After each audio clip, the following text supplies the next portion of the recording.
and academic journals. He has appeared as an expert witness before 2007, a congressional field hearing of the subcommittee on housing and community opportunity regarding affordable housing needs in the city of Houston.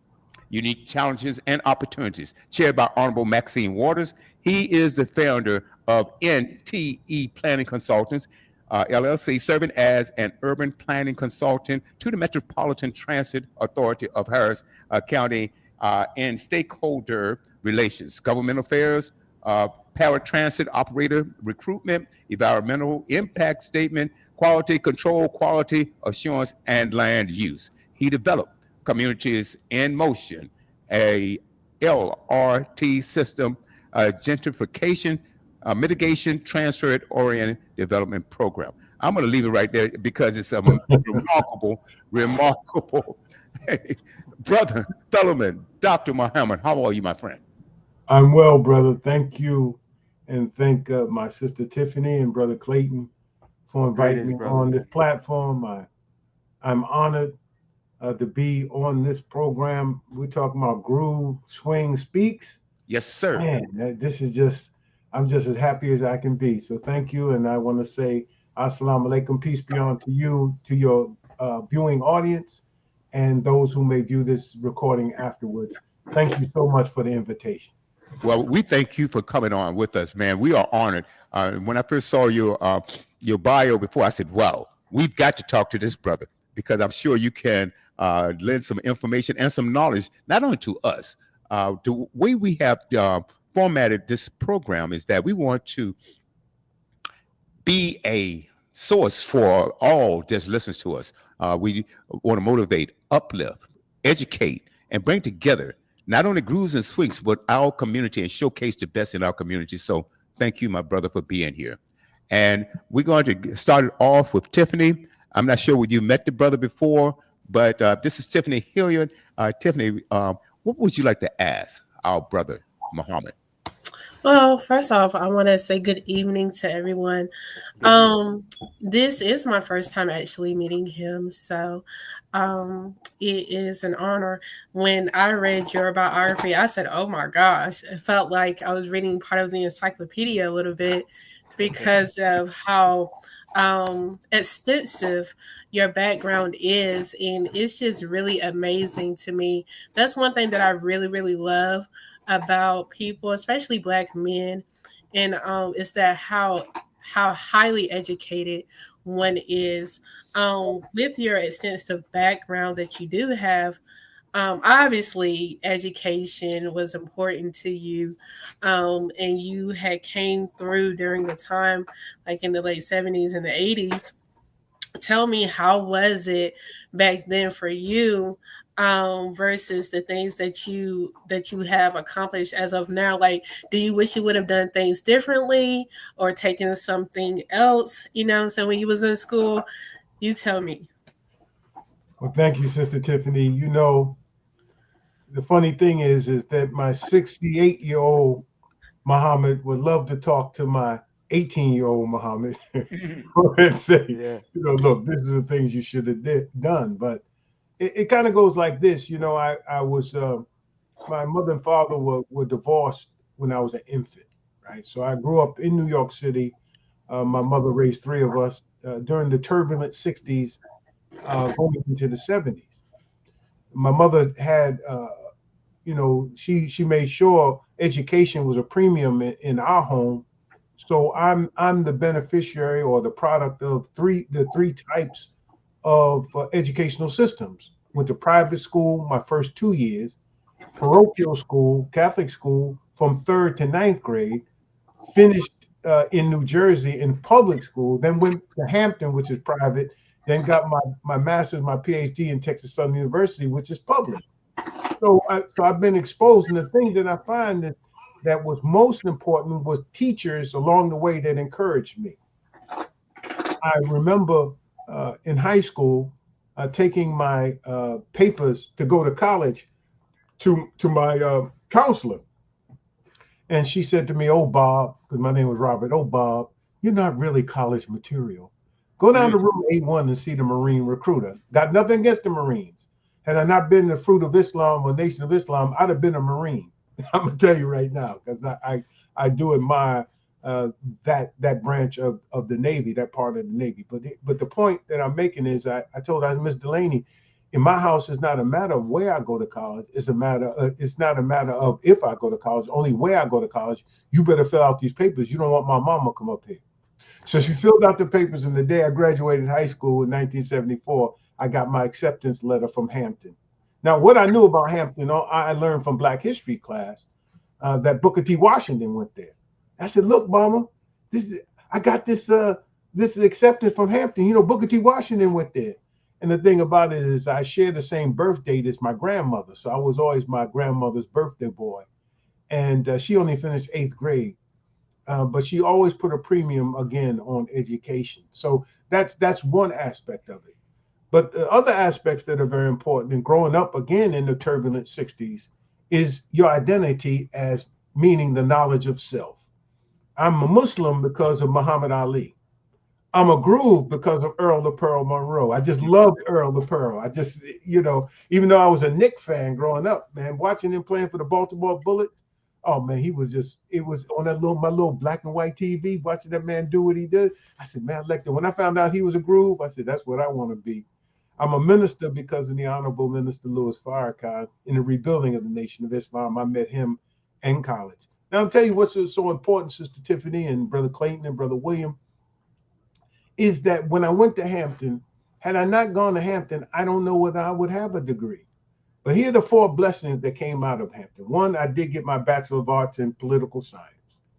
2, I pledged Groove. I'm a lifetime member of Groove 5 Groove Social Fellowship Incorporated. I went over on the Fancy Dancers line of December 4th, 1976.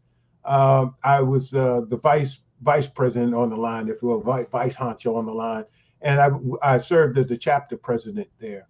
I met my wife, who is the mother of 3 of my children and helped me raise all of my sons, my 4 sons.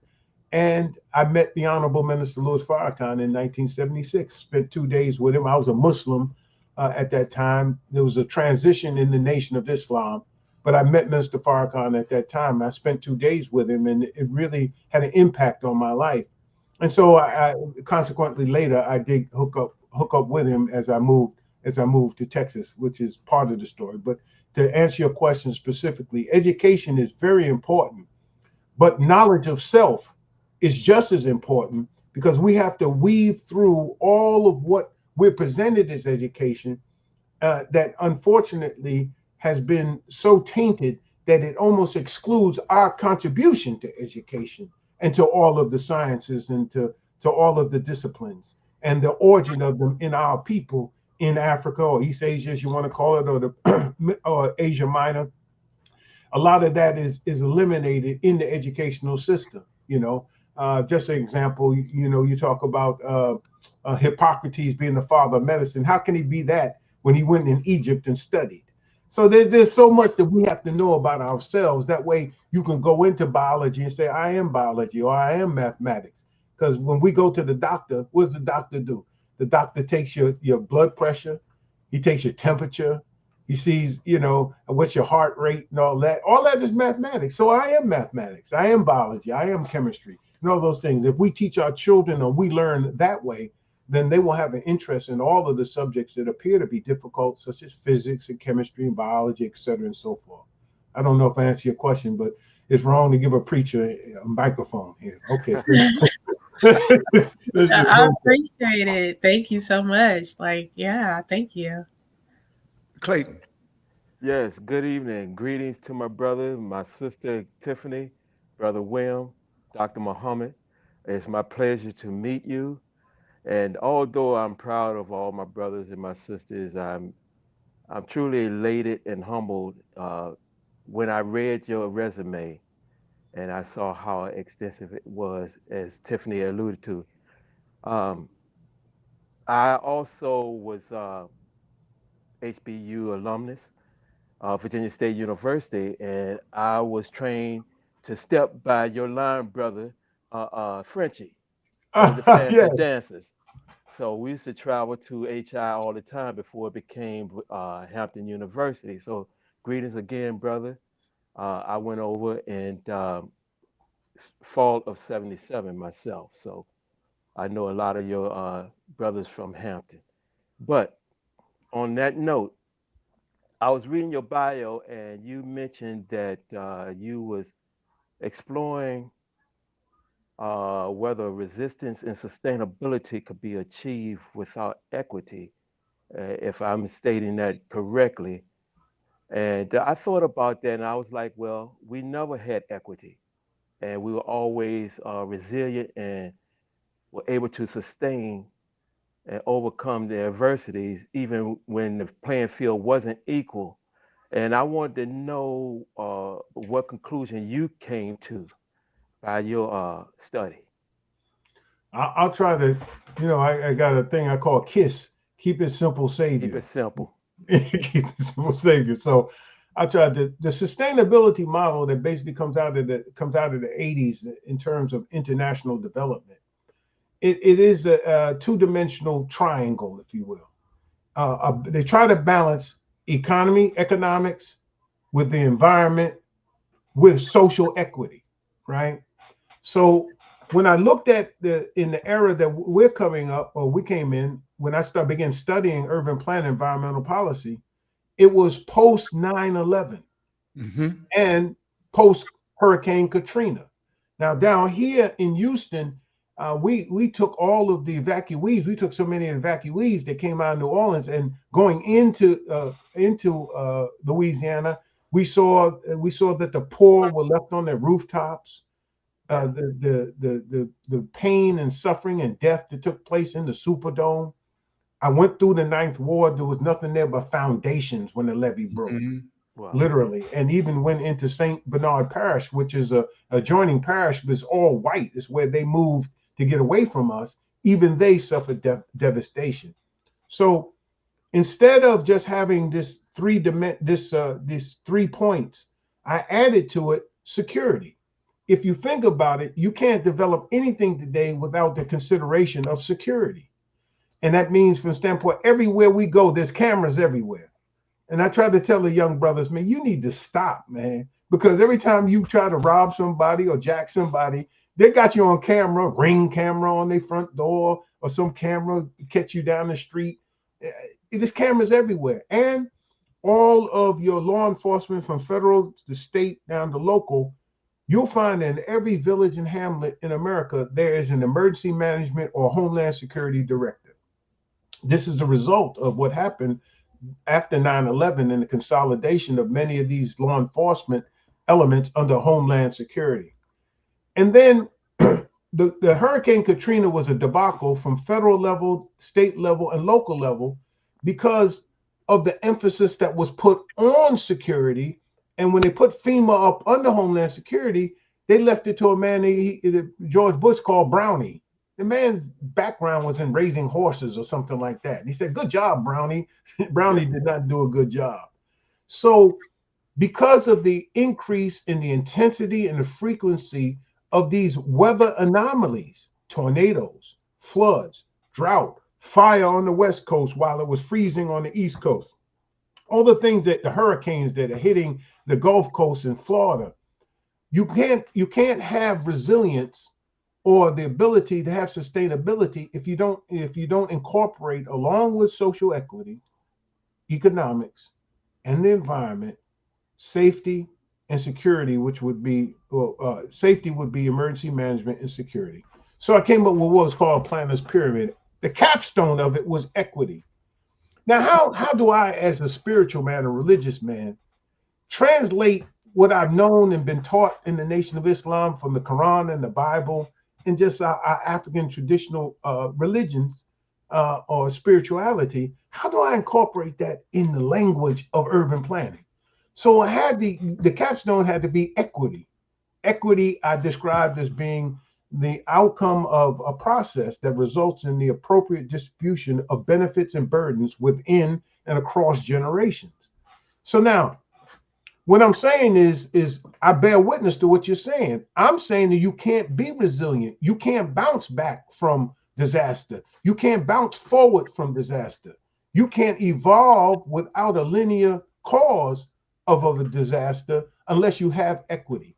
If it's not fair, if it's not just, then the most vulnerable of us will always be the ones that will be the last to recover and the most vulnerable. So we can't be resilient as a nation, as a community, as a family, as individuals, if we're always vulnerable. So that's why I said equity is the basis for resilience in community redevelopment. I hope that answers your question without sounding too PhD-ish, you know. PhD could be power high and deep, you know what I mean? Yes, yes. I follow you clearly. Yeah. And thank you for that, man. I appreciate your work. Yeah, absolutely. No question about it. Dr. Muhammad, my brother, I had a chance of going to New Orleans. Well, I had a chance first. I believe Katrina happened in 2005. And I was supposed to go that year. And because of Katrina, I didn't get a chance to, I didn't go. But I did go in 2008. I was with a major firm. And we had a division, African-American division.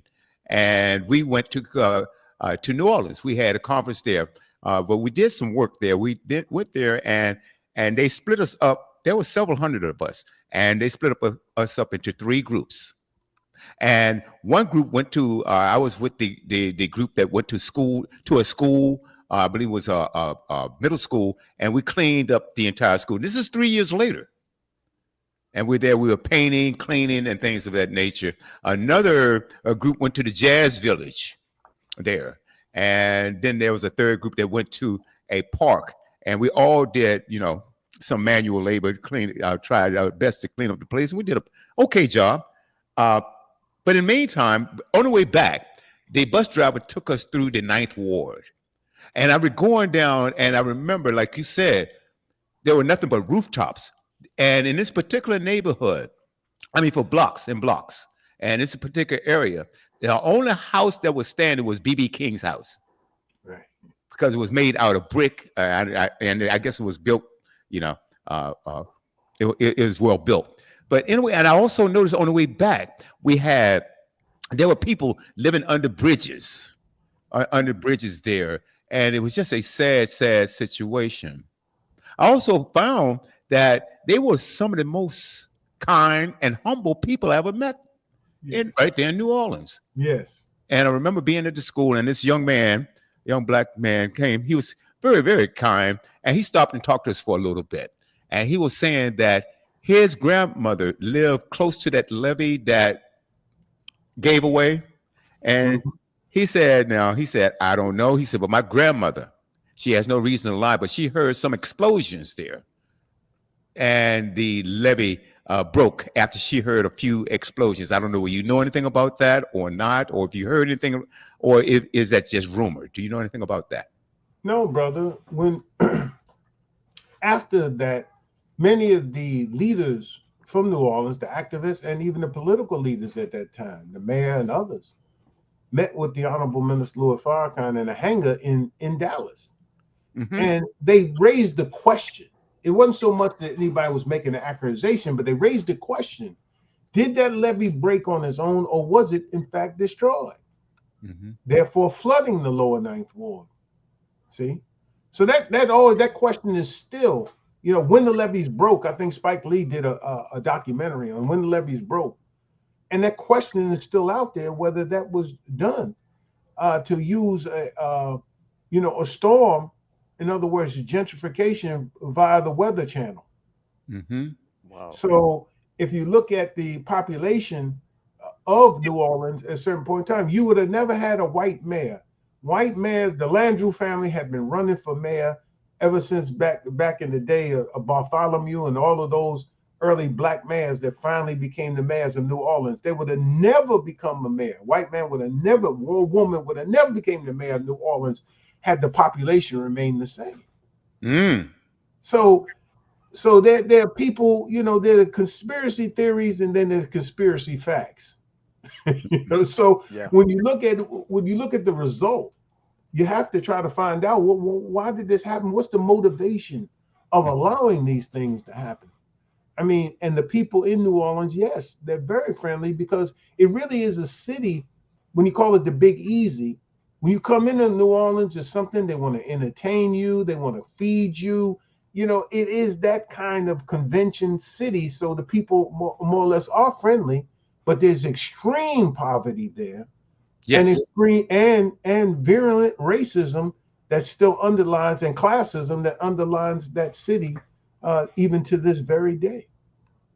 You're 100% correct. One thing that I noticed as well, this same young man that I was having a conversation with, he said after they went through all that pain, all that suffering, people losing their homes, he said after that, the prices for an apartment went way up. Prices of food went way up. You mentioned something about gentrification also. So I'm wondering now, wait a minute, hold it. Now, the people are at their lowest. The poverty level has gotten even worse for a lot, but yet you want to raise the prices. It seems kind of familiar, doesn't it, brother? Well, you know, gentrification, brother, is is defined. If I give you the, I'm gonna keep it simple, Savior. It's defined as neighborhood change or community change that leads to displacement. That's gentrification. Mm-hmm. Now, I say to us as a community, particularly those of us who've had an opportunity to be educated, who have some means, okay, that we have an obligation as grooves and swings, and even those that are in the so-called divine nine, to pool our resources, knowledge, physical resources, and financial resources, and we need to buy our community. You cannot mitigate or end gentrification if you don't own the dirt. That's right. You know, True. the Honorable Elijah Muhammad, the Honorable Louis Farrakhan, and even Brother Malcolm said that land is the basis of independence. That is it. If we don't control land, then we can't feed, clothe, shelter ourselves. Mm-hmm. So, you know, I think Sister Tiffany about the maternal mortality rate, particularly among Black women, went up from 49.5 to 50%, 50 deaths per 100,000, and it's mostly in our sisters, and a lot of it is preventable. Who's feeding us? What's in that food? The food that we grew up on, you know, Bro William, Bro Clayton, actually had vitamins and nutrients in it. Now the food isn't the same. It's been denatured because of the way that it's produced. The Mm-hmm. meat that we eat, hormones and whatnot in it. If we don't control the logistical supply chain from the field to the meal, we always will result in what is happening in us, the health disparities in our community.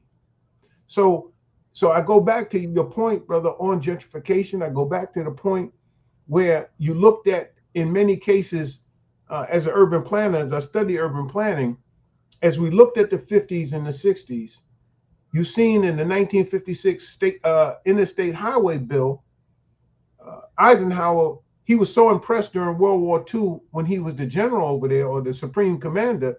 He wondered, how did Germany, man, even though we were bombing them into the Stone Age, how did they keep their factories going? How did they keep moving munitions? And he saw the Autobahn. He saw the highway system. He was so impressed with that. He came back to do that here in America because of then the Cold War and the ability to be able to move heavy armored vehicles back and forth across the country. But in that being said, because our communities were so vulnerable, and most of those highways were built to, in a sense, to allow or to facilitate suburban travel, then you notice that the factories moved from out in the city to the suburbs. And then eventually, because of environmental and labor laws, it moved to the South. And then from the South, they moved out of the country, right? So the factory job, when you could be a blue collar, man. I mean, our parents and grandparents were blue collar people. That's They came right. out the military. They may have had a master's degree, but they had to work in the post office, Brother Clayton. You know what I'm saying? You know, they was, or they came from the South. Many of them came to the South, went north or went out to Los Angeles area, and they would say, you know, baby, look, I don't want you picking cotton and being a sharecropper like we do. I don't want you shining shoes. Go to school, get a good education so you can get you a good job. Well, We're that last affirmative action generation that has enjoyed, if you will, this 40-year odyssey. 40 years I work, I retire from this company, I get a gold watch, Social Security, and a pension. Woo! Not anymore. That's right. Not anymore. We have almost what you want to call cannibalistic capitalism, man. These companies eating up each other. So if me and Brother Clayton have the same job title, maybe I've been there longer. Of course, my salary is higher. My benefit package is different. He's just coming out of school. They're gonna give him the job and fire me, or give me a package and retire. So we're in uncharted territory, is what I'm trying to say, Sister Tiffany, right. Brother William. We're in uncharted territory. So all of this is to say to us that land, we have to go back to land. We cannot be an independent people without the control of the dirt that's underneath our feet. We have to feed, clothe, and shelter ourselves. We have to now, we're the only people, if you think about how damaged we've been, when we talk about education, Sister Tiffany, and I talk about knowledge itself, I'm not talking about some phony, like, throwing up a black power fist every moment is black, like that movie. What was that movie? Straight out of Compton. I'm black, y'all. I'm black, y'all. I'm bliggity black, y'all. I'm not talking about that kind of parody that they made of us. What I am talking about is we're the only people in this country that you ethnic group or race that you have to tell buy black. Why do you have to tell? You don't have to tell the Asian that. You don't have to tell the Latinos that. You don't have to tell the Arabs that. You don't have to tell the Jewish community that. Buy what? That's right. They always do business with one another. But we're the only people, we've been so brainwashed, we're the only people that you have to literally say to us, buy black. How can we get $1.6 trillion out this economy, be nearly the 12th or 10th richest nation on earth as a people, and mostly our stuff is consumption, not production?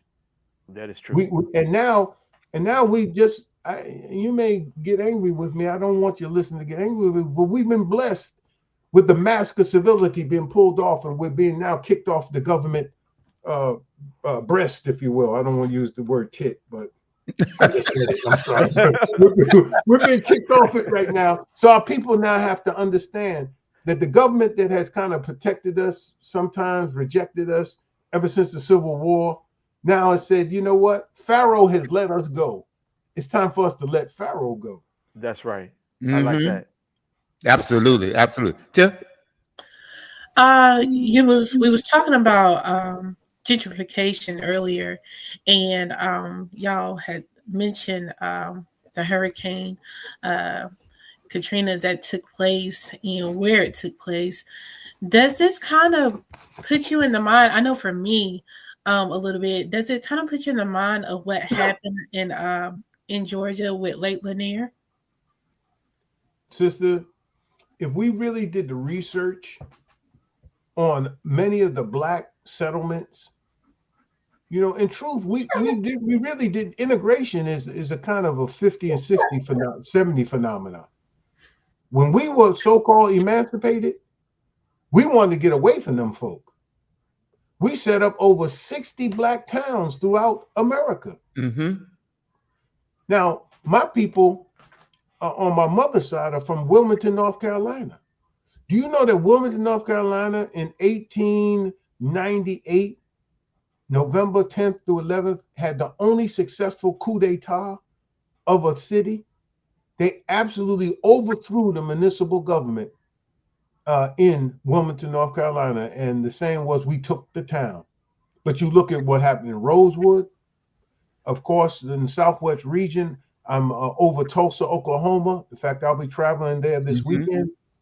Black Wall Street, they burned it down to the ground. That's right. And you think about what you mentioned, other places in Arkansas and Georgia and other places like that, where they literally flooded out black settlements, black towns, and then you think about all of the sundown towns, meaning, boy, you better be out of town by sundown. But if you are here, you better be serving fried chicken and lemonade at Master Smith's plantation or at his party. Boy, what you doing here?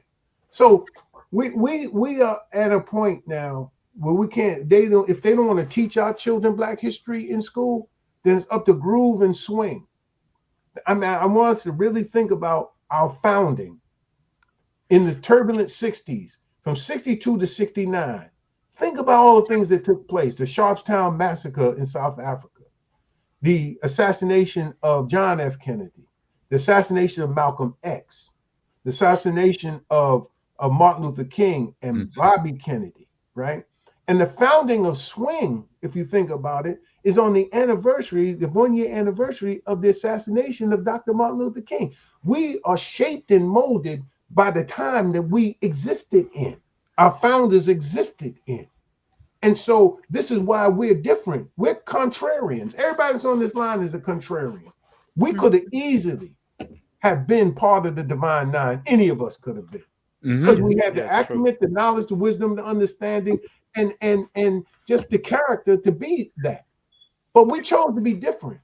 And you have to ask yourself, why? Why did you choose to be swing? Why did you choose to be groove? What was it that made us contrarians? Not that we're anti-Greek, we're just non-Greek. And we decided to be fellowships, right?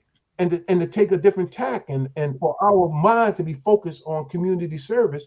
But it is this in it, underlying all of that, even in our colors, we see the world as black and white. That's right. Wow. Tight. That's exactly right. If that made sense. Man. I'm just telling you, I know this history is a history. If you and the sad thing about us, Sister Tiffany and Brother Clay and Brother William, is that if I run down this history and somebody said, well, why don't you forget about that? Hey, you can't tell a Native American to forget about the Trail of Tears when they were run out of Georgia and Florida and Carolinas and made to go to Oklahoma to the Indian Territory, where thousands of them died along the way. You can't tell the Jewish people to forget about the Holocaust. You better not. So why do we have to forget about slavery? Why do we have to forget about it? I don't mean we don't have to live in that misfortune, but we need to keep in mind that was done. We need to keep in mind Jim Crow. We need to keep in mind how we've been sold out again and again and again and used by, whether it's, remember 120 years ago, we was all Republicans. And I'm not being blasphemous to those who are watching. Yeah, Jesus, Muhammad, or Moses could have ran as a Democrat. We would have never voted for none of them. That's right. You know, being a Democrat is like a post-World War II phenomenon for us. So at this particular point in time, we got to have a mindset that's based upon an unapologetically community-based Black agenda. Everybody's got an agenda but us. We're all over the place. So where are those 10 points, Brother Clayton, that we agree upon in a synthesis? There might be a thesis and an antithesis, but where's the synthesis that moves us forward? Where are the 5 to 10 points that we agree on that any politician, white, Black, Republican, Democrat, come before us, we put that before them and say, okay, where do you stand on these issues? And we sit back and we let them talk, and then we do them like Orange Juice Jones, man, on, you dismissed. Kick them out the room, and then we deliberate among ourselves, come to a consensus, invite them back in the room and say, we'll vote for you, and we're going to support you, we're going to raise money, we're going to have volunteers for you. But you remember, if you get in office, what your answers were on these 5 to 10 points, this is how we hold you accountable. Where's the Black agenda? Where is it? So, there's a Black agenda. What, do the masses know that? Or are we just wandering in the wilderness like the children of Israel before they went to the promised land? That's what we've been doing. We've been under this illusion of inclusion. There are many of us that made it. I know just the fact that with swings and grooves on here, we're like the Renaissance men and women. We can move in the streets, but we can hang in the suites. We're Renaissance people. We can do it, either way it go. I can take off this hat, I can put my hat to the back, I can be Dr. Muhammad, or I can be Brother Muhammad. Either way it go. I love it. That's who we are. Yeah.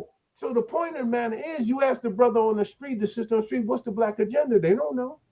You ask the leader amongst, well, the Black agenda is so and so. We want equality and healthcare and economic opportunity and all that's good. But the question is, once you get up to the top, the pinnacle of success in this world, have you reached down to your brothers and sisters and made sure that they, in fact, enjoy the fruits of your integration as fantasy? I like that. Yeah. And Dr. Muhammad, let me chime in on that because you got me all fired up over here. Uh, I appreciate your work, and that's the reason why I want to go back and hop on your paper, and when you was talking about resilience and sustainability with our equity, and I have to go back to that because the fact is, all the things that you said alluded to just that we have been resilient people. We have been able to sustain through just about anything. All the things that have been thrown at us, we've been able to still be standing when the smoke cleared. And because it's never been equal. And for most cultures that have dealt with things like that, it basically made them stronger. They found a different way of going through whatever system they had to battle against. And when you talk about inclusion, they don't want to include us. We understand that. Some people understand that more now, being that they're starting to see exactly what's happening to them. But when we run up on something as a culture, as a people, we have been able to just stand up through the test of times. And I think that, yes, your question to that, can we? Yes, we can, because we've proved it from time to time after time. They're taking more and more stuff from us daily. They're trying to erase us off the map, and we're still standing there when the smoke clears and they're wondering why. And I know that's what they're afraid of. So thank you for your work. It kind of got me flowing over here because the fact is, I was like, wow, that question really woke me up a lot. So Mhm. thank you, Brother Muhammad. Appreciate you. Absolutely, absolutely. You Thank know, you. I like. All Go, praise go ahead, brother. Please. No, all praise is due to Allah, which is to say, to God be the glory, brother. Hmm. I can't take credit for any of this. I have a good teacher in the Honorable Minister Louis Farrakhan. I have a good teacher. He taught me that every man and every woman is his teacher. So you're asking me questions, but in truth, I'm as interested in Sister Tiffany, yourself, Brother Clayton, and Brother William, as you are interested in my bio. Because every one of you have something to Yeah. offer the rest of humanity. If you think about it, in biological terms, maybe 500,000 to 1 billion sperm were released into your mother's sacred womb, God's laboratory. And out of that billion sperm, we the only one that made it. We outswam 999,999,999 other sperm to be here. So in none of us that's on here or who are viewing this are an accident. Right. Every one of us have a separate set of fingerprints. We're similar, but we're not the same. Voice prints. If they dropped a bomb, we were all in the room together, they dropped a bomb, they scraped up our remains. They could tell who it was by our DNA. We're different, yet similar. So what does that say? Each one of us, as Minister Farrakhan has taught us, he said to us, man, blessed is the person who discovers their purpose and fulfills it. Yeah. How many times do people go through life wondering, why was I born? Why am I here? Why have I gone through what I've gone through in my life that has shaped me into the man and woman that I am? Sometimes we got to get out of our feelings, and we got to get a little bit more mathematical in our approach to life. And we are a combination of what we've been taught, what we've experienced, but we really are the answer to a prayer of our ancestors. You talk about resilience, brother. This is the greatest generation we ever produced. They may seem a little wild, they're different. I look at the brothers at the conclave, I just smile. The new brothers that's going over, I just smile. I said, wow, look at it. Look, can God do it? Yes, he can. Yeah. They're different. So you have to approach them differently, our sisters and brothers differently. But at the same time, then an answer to a prayer. They are that Joshua generation. But let us not think that because we're older, we're not part of that generation ourselves. Why? Because in the scripture, Joshua and Caleb were actually in their 50s. So if when they came back with the report from the promised land that there were giants in the land and them 10 other ones who go, oh my God, we're going to die. They're going to take our children. We need to pick us a leader and go back to Egypt. Joshua and Caleb said, no, no, no, no, no. They're giants over there, but everything God promised us is over there. We can take them. So God was so angry, he told Moses, I'm killing all of them. He said, no, no, God, don't do that. The word to get back that you couldn't deliver your people. You don't want to do that. He said, all right, I'll tell you what. I'm going to let this generation wander in the wilderness for 40 years and die off, and I will take their children, 19-year-old and younger, into the promised land. Well, if you were 19 years old at that time, and you add 40 years on that, you're 59 years old when you're going into the promised land. That's right. So you can't kick me to the curb. You can't kick us to the curb. It's a Joshua mentality. All right. We have never put on the table in a serious manner, in a collective manner, because we have been so desirable of actually, see, we're the kind of people we're trying to fulfill what Thomas Jefferson wrote in his Declaration of Independence, even though he owned slaves. We hold this truth to be self-evident that all men are created equal, that they're endowed with their creator certain inalienable rights, that among you be life, liberty, and the pursuit of happiness. We really believe that stuff. You know, they didn't, but we do. And we try to live it because that's our nature. And despite the fact of how wrong they've treated us for nearly 470 years since our feet hit the shores of North America, we still have a heart to forgive and to move on if they're willing to. However, they're showing you right now, look here, the demographic time bomb is taking off. These black people, these Latino people, these brown people coming on over here. You know what? If we let this thing keep going the way it's going, we're going to be a minority in this country. And if it really is one man, one vote, then we're not going to be in control of the political and economic levers of this society. So this is why what the current administration policies is resonating well with a certain segment of this society. Build a wall, round them all up, mass deportation, do all of this kind of stuff, cut the health care, cut the education, attack the schools, attack the urban cities. These urban cities are places of crime and this, that. No, man, the stats say that crime has gone down. Violent crime has gone down. What is going on? Yeah. What we don't seem to understand, beloved, is that we're in that hour now where we have to make a decision, whether we're going back to Egypt or we're going to roll up our pants legs and cross that Jordan River and take on the giant challenges that face us going forward, because we've always had these two struggles in our society. Don't you ever think that we were enslaved without rebellions on those slave ships, or that we didn't have rebellions on them plantations, burning down, killing master, doing all that kind of stuff. There's always been two types of struggle amongst our people here. There have been those who wanted separation, reparations, and repatriation, and there have been those who wanted integration, assimilation, and accommodation, and those who wanted integration, assimilation, and accommodation have always been the lesser of two evils in their eyes. But right now, they don't give a daggone if you black power or your gee whiz, can I be with you? They don't care none the way it goes. All them black surrogates that supported the current administration out there going to black communities and saying, well, see, this movement is for all people. And none of them got rewarded with anything. Wow. Not a cabinet position, nothing. And even the one in Florida that wants to run for governor, he didn't even get into. Man, come on, man. That's right. As Malcolm said, we've been had, bamboozled, we've been took. So we have to now have this conversation. The last point I'll make on that is in 1972, there was a convention that took place in Gary, Indiana.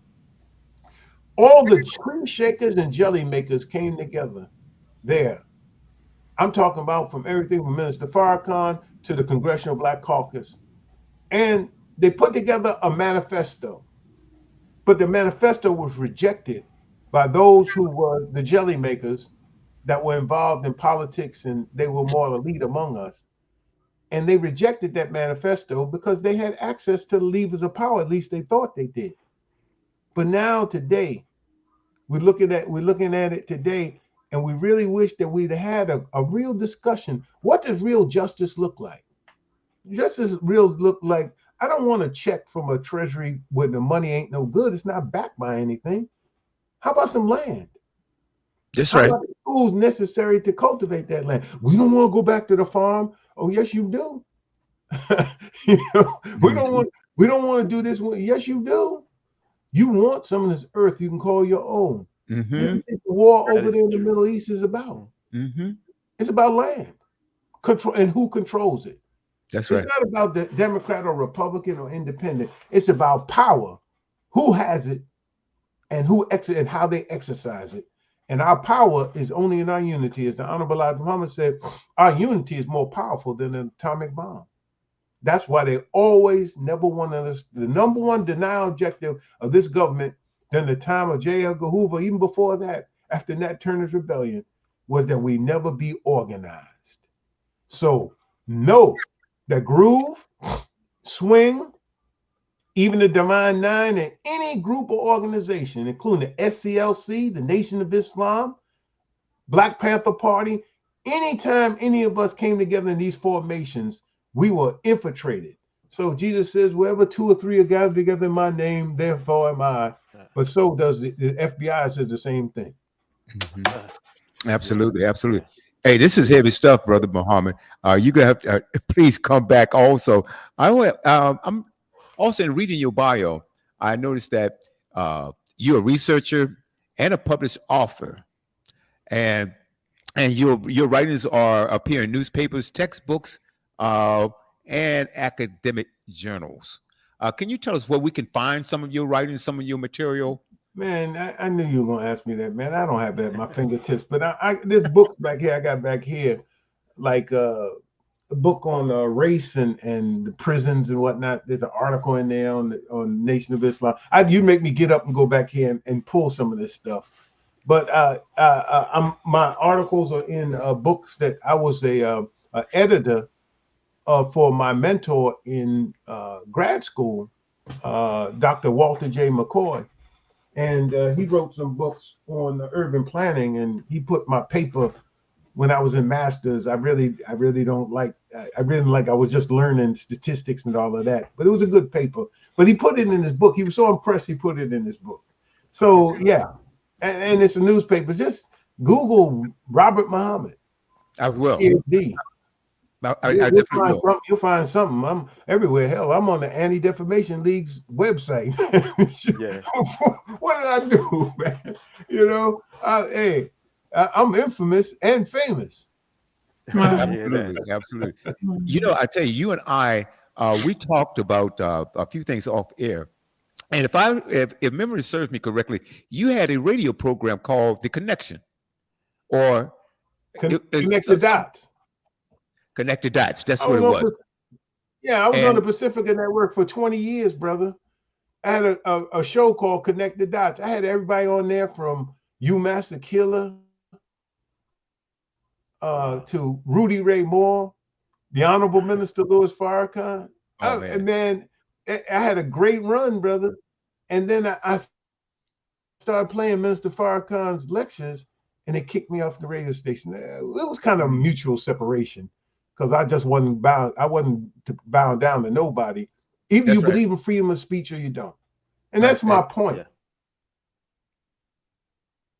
Whether you're conservative, liberal, or moderate, when it comes to that black-white dynamic, they always want to be in charge. They'll even let you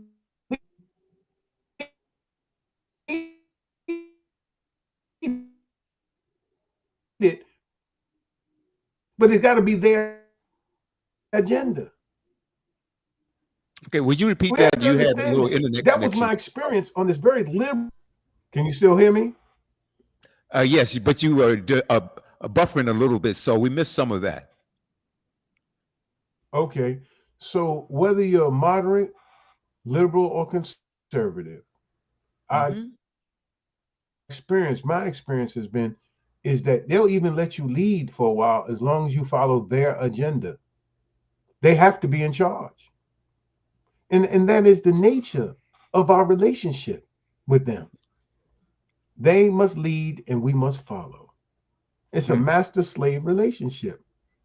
Now, Dr. King said that the moderate white man is more dangerous than the Ku Klux Klan because he's more interested in order than he is in justice. So that goes back to what you're feeling, Brother Clayton. It Yep. really doesn't matter. Brothers and sisters, we're going to have a family discussion like we're having today on do we go or do we stay? If we stay, what does real justice look like? If we go, what does real justice look like? Do we continue as things are?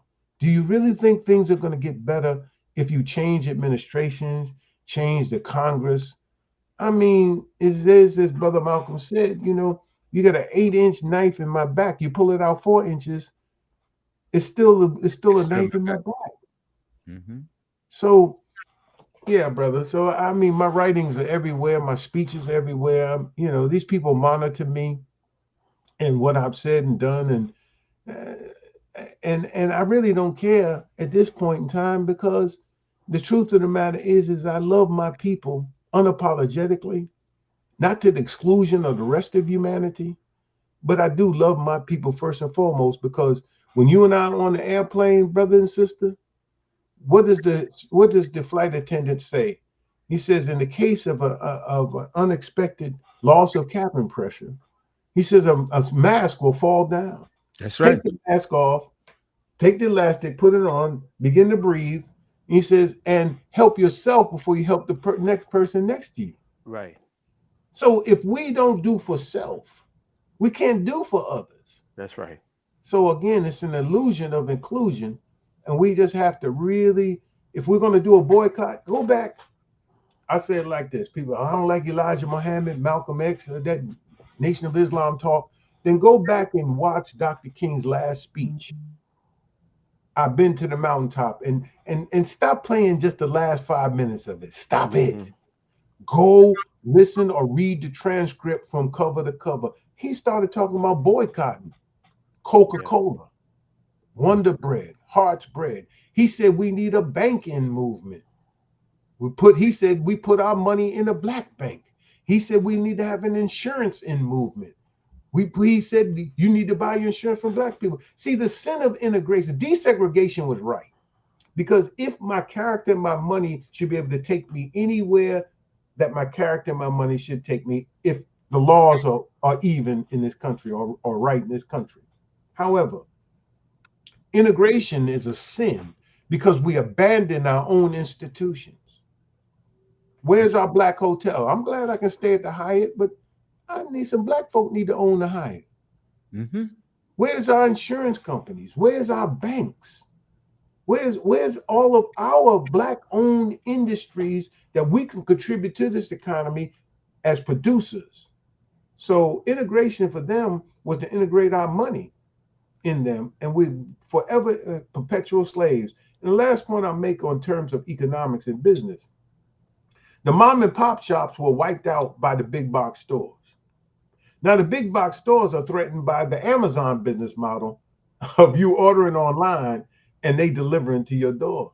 Yeah. So we have to, there are two things that I believe that we need to go back to and study and Message of the Black Man or Words of the Honorable Elijah Muhammad or Minister Farrakhan.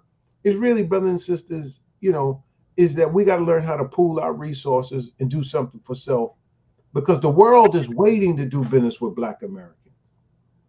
I went to Africa, and the brother in Africa said, Muhammad. I don't know why this brother always has a high-pitched voice. Muhammad, somebody that speaks 3 languages, what are they? I said, I guess multilingual. 2 languages. Bilingual. 1 language. American. He laughed in my face. Oh, man. It's like, so Africa awaits us. They're looking for us. We are the Joseph that's been sold into slavery in some cases through the unwittingness of our own brothers and sisters over there. They didn't know what we're going to go through. If they had any idea, they would never gave us up like that. Don't let nobody tell you there's always been slavery, not like what we went through. and I'll challenge any scholar, anywhere, anytime, to any debate that you can prove anywhere in history that their enslavement was like what happened to us during the transatlantic slave trade, even involved with the Arabs and all that in the Eastern Africa. It never was the same as what happened in transatlantic slave trade. And I know we got to close, brother, but I'm making this point. We are that Joseph. We have a coat of many colors. We have talents and skills in every field that you can think of, and we can help ourselves here, the Caribbean, Central South America, Asia, and Africa, because Africa has 40% of all of the earth minerals needed to produce these cell phones, the electric cars, and all of that. They just need to stop exporting the raw materials and being sent back, manufactured goods at high prices. They just need to manufacture it right there on the continent and keep that wealth among themselves. True. Wow. I'm gonna go to Sister Tiffany, then Clayton, and I'll come back. This is the fastest. It has to be the fastest hour on radio. Right. It's amazing, amazing, excellent material, Brother Muhammad. Okay, Tiffany. I just want to say it has truly been an honor to sit here amongst you and hear you speak. I can definitely tell that Minister Louis Farrakhan has had a great impact because I can hear him speaking through you. And I have heard him speak on television quite a few different times. And even though I'm a Christian, I still love him because of the things that he speaks about. It rings so true. And I just be like, oh my gosh, like just to watch him, he looks amazing for his age, for one. And I don't know if you get a chance to talk to him again anytime soon, but please give him my regards. I say thank you to him and to you for enlightening us in this engagement on tonight. Thank you so much. Wow. Thank you, sister. All praise is due to Allah. And inshallah, be the will of God. I'll be with him on his 92nd birth anniversary, May 11th, in Chicago. Hopefully, we'll be able to be with him and see him. And I will extend the greetings from Swing Fi Swing and Groove Fi Groove to the Honorable Minister Louis Farrakhan. He know I'm a groove too. I tell you, boy, it'd be some funny stuff going on around some of the brothers that be around him. But yes, sister, I will do that. I will do that, and I thank you for that, because Minister Farrakhan has taught us to love our Christian brothers and sisters. We're not going anywhere without the church, and we just have to find a way to unite on that which we agree upon. You do what you do on Sunday morning. I do what I do on Sunday morning or Friday at the mosque. But when we walk out of the church and we walk out of the mosque, our work is in the streets. Right. Thank you. So true. I'm extremely encouraged after speaking to you. I can understand where Tiffany's coming from too, because I feel the same excitement here, and I am so pleased to have you on this program, brother, and you taking the time out of your day to come on with us and share some wisdom with us. What's the one thing that you would like to share with us that we didn't cover? Oh, well, believe it or not, my wife is a cousin to one of the founders, Anita Chase. Anita Chase used to babysit my wife back in North Carolina. I'll just leave it at that. That's one of the things. Wow. I don't know that there's a world of things to cover, beloved. Man. I hope to come back on. We haven't had the conclave in Houston since 2008 when Vic Henderson was the president. And now our brother Ahmad McDougall, who assembled a wonderful staff of brothers, and they take care of the business. They're coming to Houston this July. I hope that you all will come. Man. And then let's meet face to face, man. Get them early tickets, man. That July weekend, man. Y'all come on, Southwest fly down here. Y'all come on down here and hang out with us, man, and let's do this thing together, man. We don't know. None of us is promised tomorrow. Right.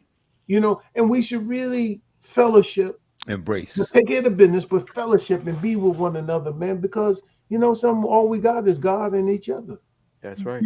And we're going to soon find that out. That's right. Yeah. Well, I hope that our listeners out there have been encouraged like we have on this panel right here. And that's the whole idea, brother, is that we share knowledge, we share information. Perhaps we can uplift someone else, and maybe maybe give them that bit of information that they might have been missing to write that book, go and start that new career, step out on faith, and just pull together and uplift one another. That's why this show, when we first started this, I told Rock, and thank you, Rock. We really appreciate you. Thank you, Rock Rock. behind the scene. Rock, where are you, Rock? Rock was blowing up my phone, man.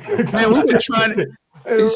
She won't Rock come. is on the job. She's Rock done is her rocking, job. bro. We've been trying to get her brother to come from behind the curtains here, but she's making things happen behind the scenes, and I love her, and she's the reason why you're here, and I'm so happy. I couldn't be happier that we had a chance to meet you, because we need to uplift and educate one another. I'm gonna give my brother Clayton the last word. Oh, by the way, Clayton is my biological brother. No, you kidding. Yes, we are. Yes, we are. Oh, That's absolutely. that's my oldest brother there, Brother Muhammad. And I really do appreciate the knowledge that you poured out to us. And you will get no argument out of me because I have experienced a lot of that and I feel what's going on. And like we all were speaking about, maybe this is the push that we need to change our platform, our trajectory, and our plans going forward because we have it in us as brothers and sisters of our culture. And I think a lot of our people have been lazy and sitting on their talents, like you were speaking of. And maybe this is a wake up call to take those talents and that knowledge and move out and do the things that God has already instilled in us because I feel it and it's moving me in that direction.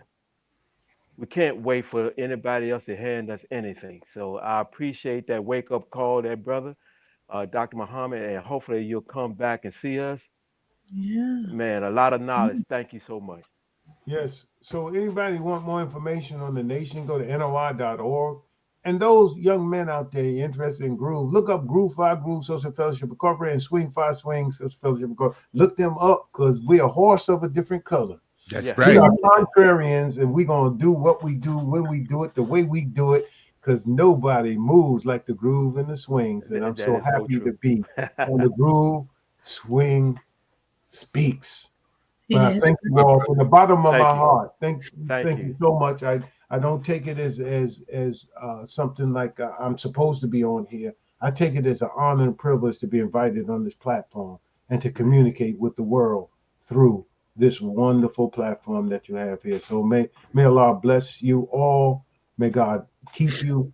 And inshallah, mean the will of Allah, I'll see you in July in Houston, Texas. Let's Come do it. on down. Come on Right down. on.